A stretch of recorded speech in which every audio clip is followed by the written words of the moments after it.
Welcome to the presentation video of the best FiveM tablet for GTA roleplay. The first thing we need to do is press the home button, and we will see the control panel. Here we can see the officers on duty, a chart of the revenue from fines,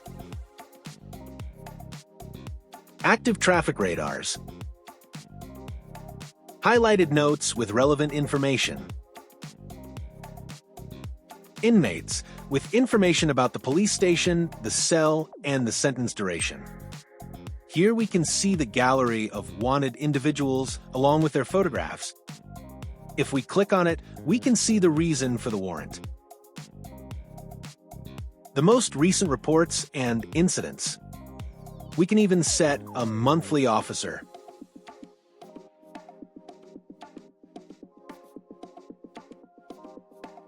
With a surprise included. The next section is the Citizens section. We can filter by dangerous individuals or wanted individuals. In this table, we have summarized information, and we can view it in list format or grid format. To view the subject's profile, we can click on it or tap the icon. We arrive at the Citizen Details section. From here, we can view and edit the photographs. If we click on the icon, we can take the photograph directly.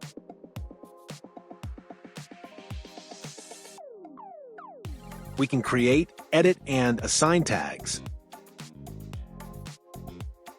We can view a citizen's main information, such as name, ID, phone number, licenses. We can view and create new notes. If we check this option, the note will appear on the control panel. By clicking on it, we will see it in a larger view. In the following sections, we have the criminal record, where we can view the citizen's fines. We can pin them, mark them as paid, and delete them.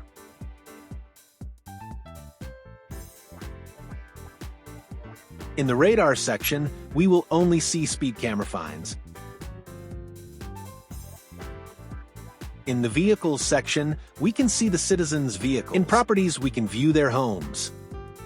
And in the incident section, we can see the incidents in which the subject is involved. In the register button, we can issue a sanction, activate or deactivate a warrant. At the top, we can see that the subject is wanted along with the reason. We can also mark or unmark the subject as dangerous, which adds a tag to their profile. We can add a new note or imprison them. First, we will see the sanctions. We can filter sanctions using a drop-down menu. If we want to edit the price, we can click directly on it. Or use aggravating and mitigating factors as percentages.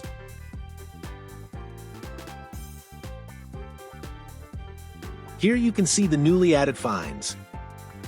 To imprison a subject, we need to do the following. We enter the profile. Click the button and select Imprison. Here we select the police station, the cell, and the sentence duration. Additionally, we can specify the reason. As we can see, the subject will be automatically placed in the cell. In the profile, we can see the time remaining on their sentence. We can release them before they complete their sentence. In the cell section, we can see all the inmates and release them. Release is configurable, allowing you to choose whether to teleport them or not.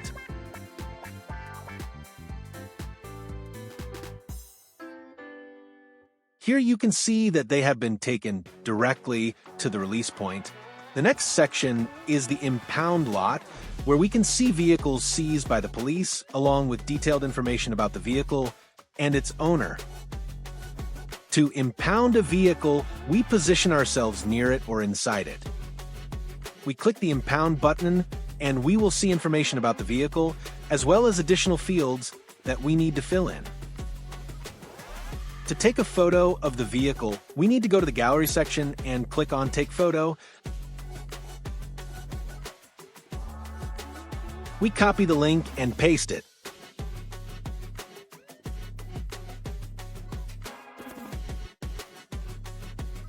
And it would be impounded. The Vehicles section shows all vehicles owned by citizens with relevant information such as their license plate, vehicle model, and direct access to the citizen's profile. The next section is the Officers section. Here we can manage the police department officers and view their ranks. To assign a new officer, we first take a photo from a gallery. We copy the link and go back to the Officers section. We click the button, search for the citizen, and fill in their rank and division information. We paste the photo link. And here, we select their badge and badge number. We will obtain a badge object with the metadata of the new officer. Next, we have the Bodycams section. Here we can see all officers on duty. We click the button, and we can view their police camera in real time, including audio.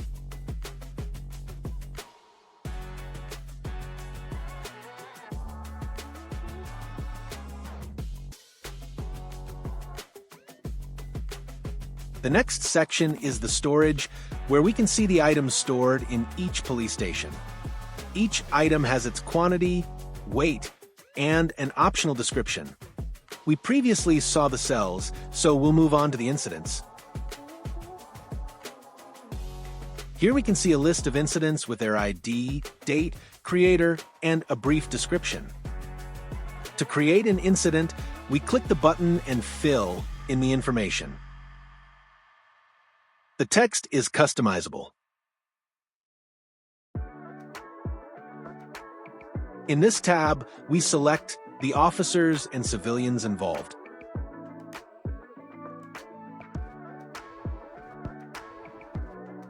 In the next section, we fill in everything that was seized, such as weapons or evidence found. Finally, we can add photographs. To view an incident, we click on one.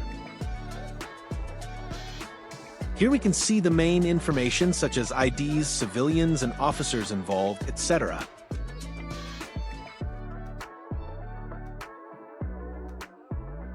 In the main section, we can see the description, all items seized, and the photographs.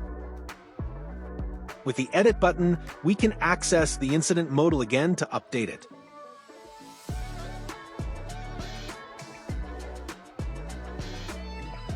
The next section is the Criminal Code. It is divided into chapters and articles. The chapters have a title and a description. And each chapter is made up of articles with different levels of severity. To create a chapter or an article, we use the buttons. Here we select the chapter to which the article belongs. We can set whether an article is related to traffic offenses. Next, the radars. Here we can see all the relevant information such as their speed limit price and whether they are active or not. We can set the route to the radar.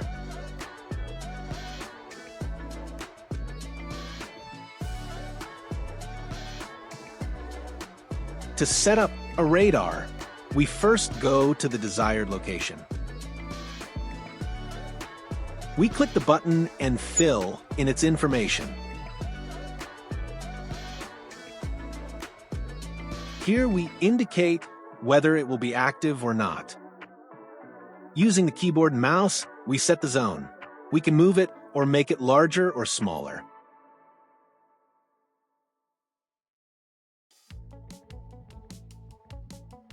Now you will see how it detects vehicles exceeding the speed limit.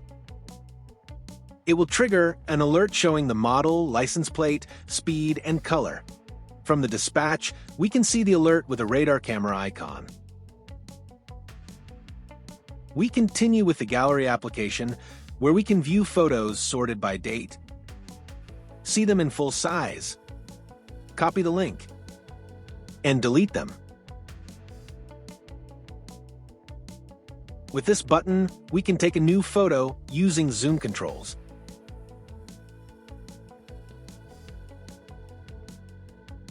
The next section is the attendance log. Here we can track by month how long our officers are on patrol and even see how many shifts they complete.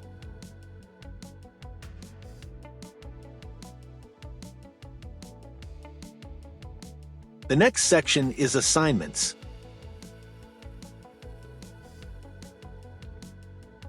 We can view the assignments for all departments. Command staff have the privilege of assigning other units to calls. We can see our assigned partner, and we can even change the assignment by dragging and dropping them. In the dispatch section, we can see all calls and the locations of officers.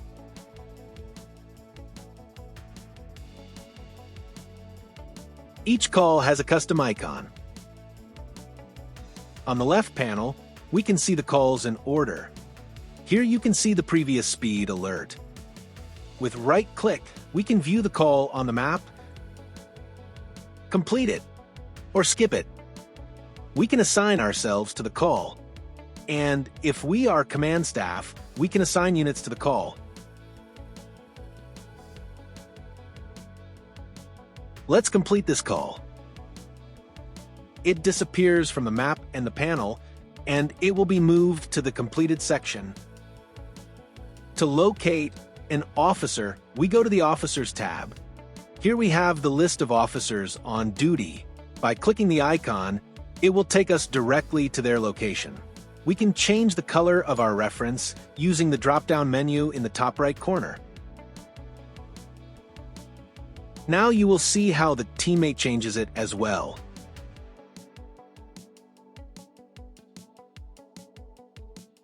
References and assignments also affect the in-game map. My teammate, being in an Atom unit, will have the vehicle blip. All of this is configurable. If we assign them to air, their blip will change to a helicopter. For easier access to information, we have a mini dispatch where we can view alerts, location, and assigned officers. We also have quick access to alerts, which is informational until we press the Alt key. This way, we can control the menu as if we were in the dispatch. To respond to a call, we open the dispatch and self-assign to the alert. Here you can see the assigned units appearing. Command can assign a unit to a call.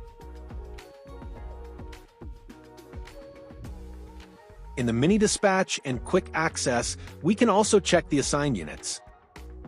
On the game map, a pulse appears at the call's location, along with a red route showing the fastest path. Once the call is concluded, we open the dispatch and mark it as complete.